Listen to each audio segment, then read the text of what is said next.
PM Narendra Modi आज हिमाचल प्रदेश को सौगात देंगे। पीएम मोदी उद्योग का वर्चुअल उद्घाटन करेंगे।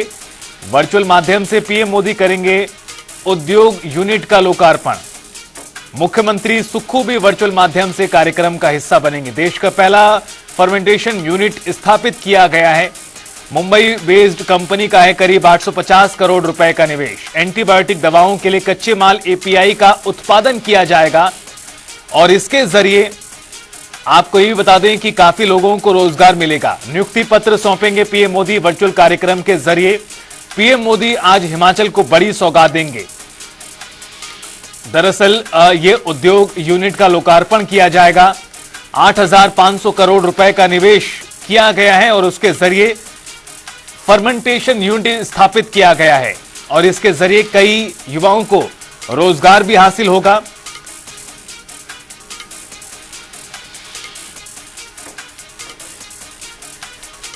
और शिमला से हमारे संवाददाता रॉबिन शर्मा हमारे साथ लाइव जुड़ चुके हैं ज्यादा बातचीत के लिए इस खबर पर।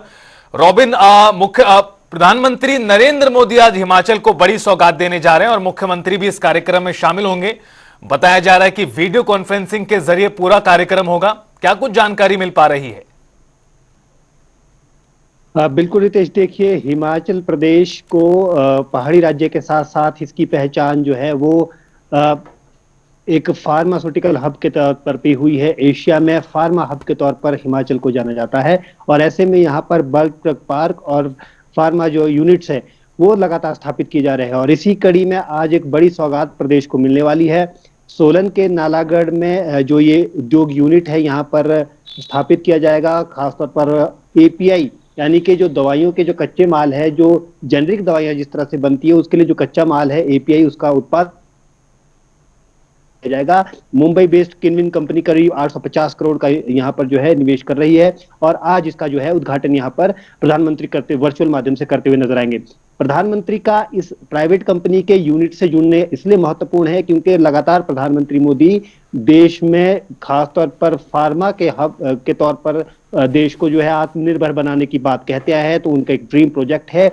ऐसे में क्योंकि एपीआई पर अभी तक जो पूरी तरह से निर्भरता है वो चीन पर है भारत की, लिहाजा उस निर्भरता को खत्म करने के लिए और अपने स्तर पर भारत अगर जेनरिक दवाइयों का उत्पादन करे, इसके लिए सबसे बड़ा कदम बताया जा रहा है कि एपीआई का उत्पादन देश में हो और उसका पहला यूनिट अगर हिमाचल प्रदेश को मिलता है तो कहीं ना कहीं हिमाचल प्रदेश के लिए भी एक बड़ी सौगात है।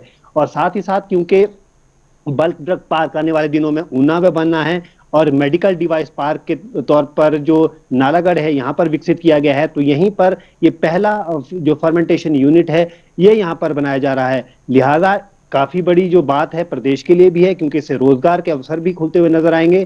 साथ ही साथ क्योंकि हिमाचल प्रदेश का फार्मा के हब के तौर पर प्रदेश में नाम है, ऐसे में आने वाले दिनों में जब जेनरिक मेडिसिन की बात आती है, देश का जहां पर नाम है, उसको सपोर्ट करने के लिए, उसको एक बेहतर दिशा देने के लिए भी एक बड़ा कदम देखने को मिल सकता है। क्योंकि दिन दोपहर तक जो के करीब प्रधानमंत्री मोदी इसका वर्चुअली उद्घाटन करेंगे। इसके अलावा मुख्यमंत्री क्योंकि बिलासपुर के दौरे पर हैं, आज वो भी वर्चुअल माध्यम से इसका हिस्सा बनेंगे। खासतौर पर अब हिमाचल प्रदेश में देखना होगा क्योंकि फार्मा के दुनिया में ये एक बड़ा स्टेप है, खासतौर पर हिमाचल के लिए भी और देश के लिए भी, और ऐसे में अब देखना होगा कि प्रदेश में इसका असर किस तरह से देखने को मिलता है। जी रितेश। रॉबिन, एक और सवाल, जिस तरह से इस कार्यक्रम में पीएम मोदी के साथ प्रदेश के सीएम भी शामिल होंगे और कहा जा रहा है कि कई युवाओं को नियुक्ति पत्र भी सौंपे जाएंगे, तो सवाल रोजगार से जुड़ा हुआ है। जब इतनी बड़ी यूनिट स्थापित हो रही है, हो चुकी है और अब वो काम करना शुरू करेगी तो उससे रोजगार भी स्थानीय लोगों को काफी मिलेगा। इससे जुड़ी किस तरह की उम्मीदें सरकार को है कि लोगों को रोजगार प्राप्त हो पाएगा? देखिए, सरकार लगातार, प्रदेश सरकार हिमाचल को लगातार कहती आई कि ये पूरी तरह से केंद्र पर निर्भर है और ऐसे में जब कोई बाहर से कुछ सौगात आती है तो प्रदेश के लिए भी उसका एक महत्वपूर्ण, उसका जो है महत्वपूर्ण रहती है वो पूरी बात। ऐसे में क्योंकि अब मुख्यमंत्री भी इस वर्चुअल माध्यम से इसका हिस्सा बनेंगे तो निश्चित तौर पर श्रेय लेने की होड़ भी यहाँ पर मचती हुई नजर आएगी, क्योंकि लगातार जो भाजपा है वो कह रही है कि हिमाचल प्रदेश को विकसित करने में जितना योगदान केंद्र की भाजपा सरकार और पूर्व भाजपा सरकार ने किया है उसी का असर अब देखने को मिल रहा है।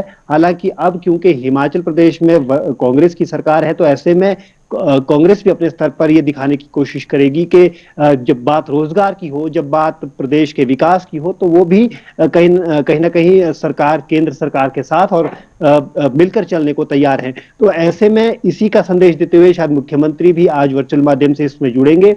बहरहाल अब देखना होगा कि क्योंकि अभी जो ये पूरा फार्मा यूनिट है ये यहाँ पर तैयार होगा, आने वाले दिनों में क्योंकि नालागढ़ को यहाँ पर जो पूरा ड्रग पार्क जो तैयार करना है, खास तौर पर इसको देखना होगा कि आने वाले दिनों में यहाँ पर किस तरह के जो यूनिट्स है वो और लगते हैं, और इससे खास तौर पर प्रदेश की जनता और प्रदेश के युवाओं को कितना विकास जो उनका हो पाता है।